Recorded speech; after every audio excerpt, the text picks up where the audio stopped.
Hello and welcome to another LEGO Train MOC Showcase video. This is another Thomas the Tank Engine character. It's Skarloey. There are some models that I make that are very spontaneous, and this is one of those cases, similar to how Lady was.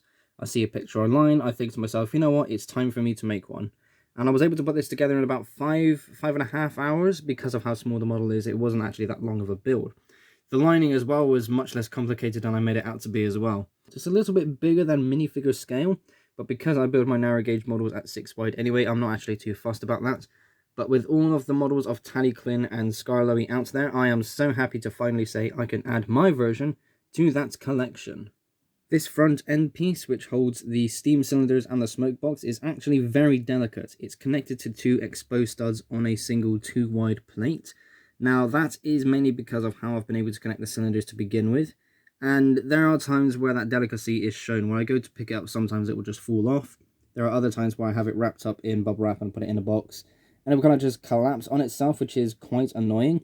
But there are times where I can just get it connected like this, and it will actually stay as such. As I do with all of my narrow gauge models, I am using medium-sized drive wheels for the model here as well. And this is because this is the smallest size drive wheel we can get a hold of that is compatible with LEGO, that actually has drive motion.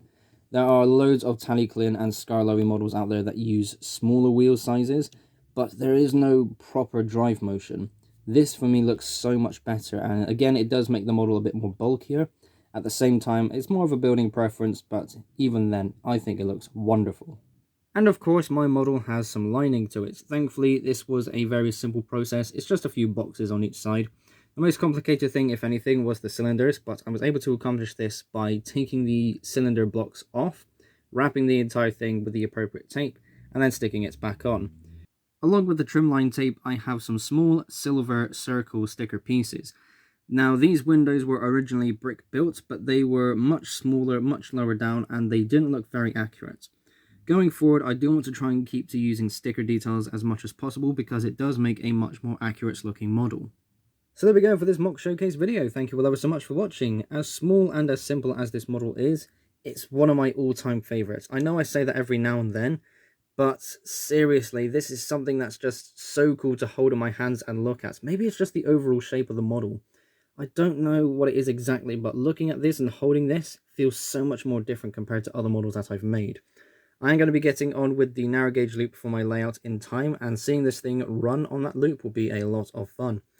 So thank you all ever so much for watching. Make sure you keep an eye out on my community tab on my YouTube channel for polls and updates. Be sure to like and subscribe if you haven't already.